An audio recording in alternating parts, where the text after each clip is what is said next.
परित्राणाय साधूनां विनाशाय च दुष्कृतां धर्म संस्थापनार्थाय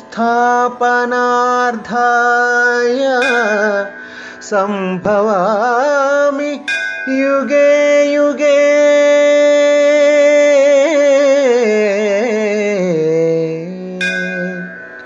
संभवामि युगे युगे। ధృతరాష్ట్రుడు, పాండురాజు, విదురుడు. మహాభారతం మహర్షుల నుండి మానవుల వరకు అందరూ ఆచరించదగ్గ ధర్మాలను తెలియజెప్పే మహోద్గ్రంథం. మనోల్లాసానికి, మనోవికాసానికి మహాభారతం దివ్యౌషధం.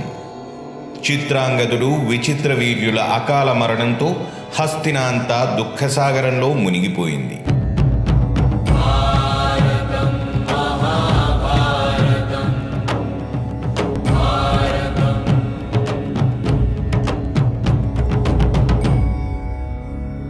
పుత్రులిరువురిని పోగొట్టుకున్న సత్యవతి దీనురాలయ్యింది. ఆమె దుఃఖాన్ని తీర్చేవారు, ఓదార్చేవారు లేకుండా పోయారు. తన బాధ్యతను గుర్తించి తనకు తానుగానే తేరుకుంది సత్యవతి.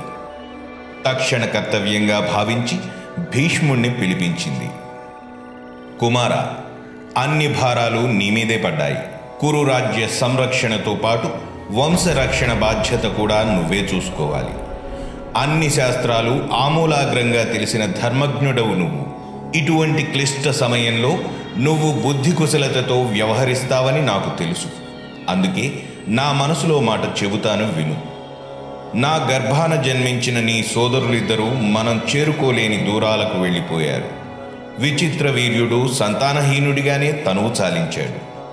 హస్తినాపురం రాజులేని రాజ్యంగా మారింది. నువ్వు బ్రహ్మచర్య వ్రతదీక్షను వదిలి కురువంశాభివృద్ధి కోసం వివాహం చేసుకో అని కోరింది సత్యవతి. అందుకు భీష్ముడు, అమ్మా, నువ్వు నా ప్రతిజ్ఞ మరచిపోయినట్లున్నావు. సముద్రాలు ఇంకిపోవచ్చు, సూర్యచంద్రులు తమ ప్రకాశాన్ని కోల్పోవచ్చు, పంచభూతాలు తమ ధర్మాలను విస్మరించుగాక. నేను త్రిలోకాధిపత్యాన్నైనా త్యజిస్తాను, కానీ ధర్మాన్ని, సత్యాన్ని వదిలి నా ప్రతిజ్ఞా భంగం చేయలేను. నన్ను క్షమించు అన్నాడు. నాయన, నీ ప్రతిజ్ఞా పాలనం నాకు తెలియనిది కాదు. నీవు లోకాలను శాసించే శక్తిశాలివి. వంశాన్ని నిలబెట్టడానికి ఆపద్ధర్మాన్ని అనుసరించక తప్పదు, అలాగే రాజ్యభారాన్ని వహించక తప్పదు అని భారంగా పలికింది సత్యవతి. అప్పుడు భీష్ముడు, అమ్మా, ధర్మము మహోన్నతమైనది, పవిత్రమైనది. ఆపదలు అందరికీ వస్తాయి. అంత మాత్రాన ధర్మాన్ని విడనాడకూడదు. అలా చేస్తే వినాశనం తప్పదు. శంతనుడి వంశం ఆగకుండా ధర్మశాస్త్రంలో అనేక మార్గాలున్నాయి. వాటిలో నియోగ ధర్మం అనేది ముఖ్యమైనది. దాని వలన సంతతి ఆగదు, ధర్మహాని జరగదు. గతంలో పరశురాముడు క్షత్రియ జాతిని అంతమొందించినప్పుడు నియోగ ధర్మాన్ని పాటించడం వల్లనే క్షత్రియ జాతి నేటికీ కొనసాగుతోంది. నువ్వు ఆలోచించి నీ నిర్ణయం చెప్పమ్మా అన్నాడు. అప్పుడు సత్యవతి, నాయనా భీష్మ, నువ్వు చెప్పినది ధర్మసమ్మతమే.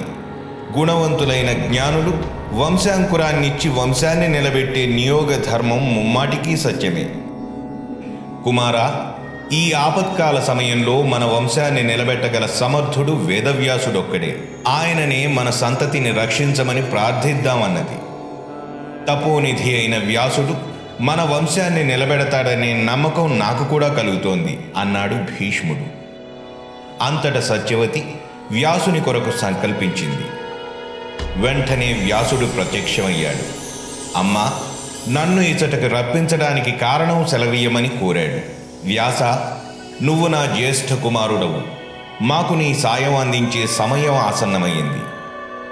నా కనిష్ట పుత్రుడు విచిత్ర వీర్యుడు అకాల మరణం పొందాడు. ఇక భీష్ముడు చేసిన ప్రతిజ్ఞ నీకు తెలిసే ఉంటుంది. ఈ వంశం అంతరించకుండా ఉండడానికే నిన్ను పిలిచాను. విచిత్ర వీర్యుడి భార్యలైన అంబిక, అంబాలికల ద్వారా నువ్వు సంతానాన్ని ప్రసాదించాలి.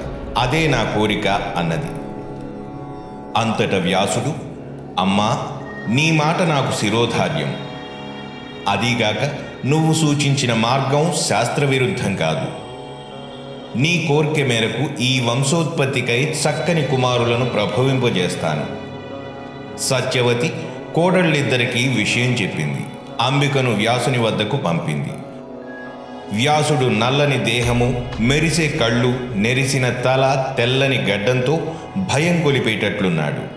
చూసిన వెంటనే భయంతో కళ్ళు మూసుకుంది అంబిక. వ్యాసుడు అంబిక గర్భంలో బీజప్రదానం చేశాడు. కానీ సంయోగ సమయాన అంబిక కళ్ళు మూసుకున్న దోషం చేత ధృతరాష్ట్రుడు గుడ్డివాడిగా పుట్టాడు. ధృతరాష్ట్రుడు అంధుడిగా పుట్టడంతో రెండవ కోడలు అంబాలికకు సంతానం ప్రసాదించమని వ్యాసుడిని కోరింది సత్యవతి. అందవిహీనంగా అదోలా ఉన్న వ్యాసుడిని చూసి తెల్లబోయింది అంబాలిక. పాలిపోయిన వదనంతో వ్యాసునితో సంగమించింది. అందువలన పాండురోగంతో పుత్రుడు కలిగాడు. అతడే పాండురాజు.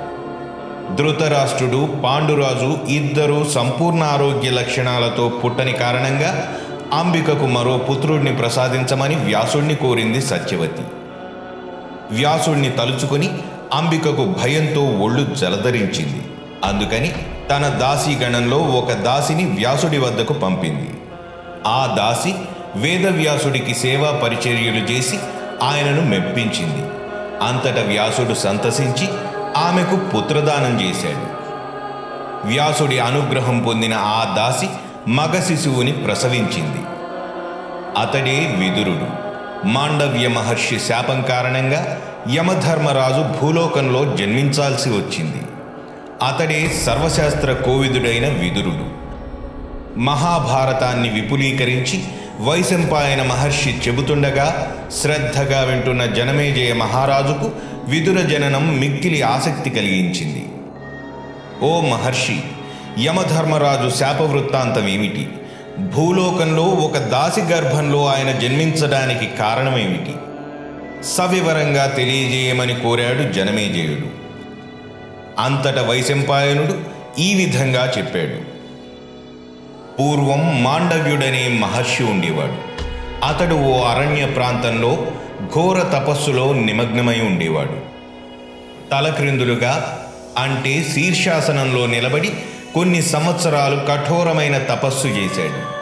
ఒకరోజు కొంతమంది దొంగలు వారు దోచుకున్న సొమ్మును మాండవ్య మహర్షి ఆశ్రమంలో పడేసి రాజభటులు తరమడం చేత పారిపోయారు.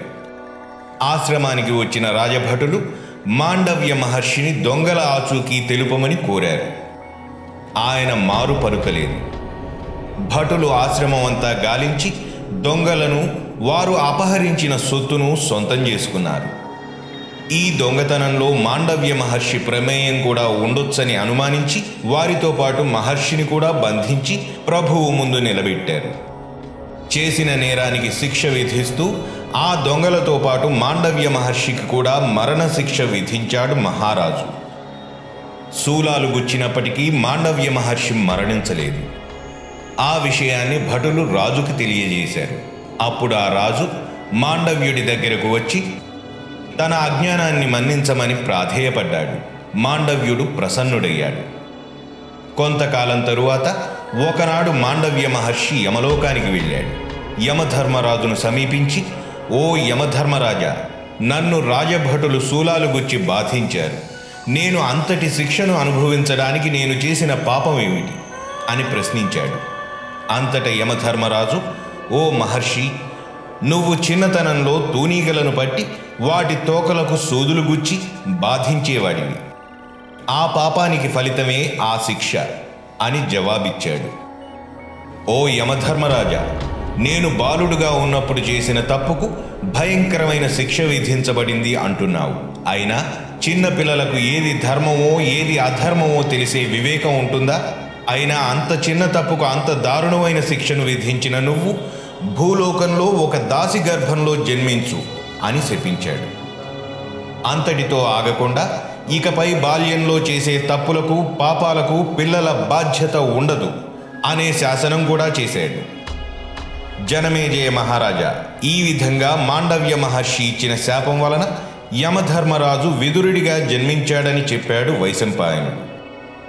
ధృతరాష్ట్రుడు, పాండురాజు, విదురుల జననం గురించి తెలుసుకున్నారు కదా. తదుపరి భాగంలో కర్ణుడి జన్మ వృత్తాంతం గురించి తెలియజేస్తాం. మహాభారతం క్రమం తప్పకుండా చూస్తూ మా సాహసానికి స్వాగతం పలుకుతున్న మీ అందరికీ సహస్ర కోటి వందనాలు. ఇందుకు ప్రతిగా మీ నుండి కోరేది ఒక్కటే, మా ఛానల్ను సబ్స్క్రైబ్ చేయండి, చేయించండి. ధర్మో రక్షతి రక్షితః.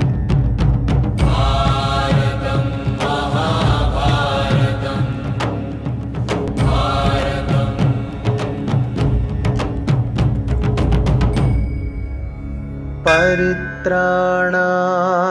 साधूनां विनाशाय च दुष्कृतां धर्मसंस्थापनार्थाय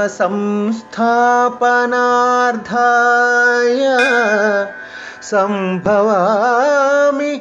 युगे युगे.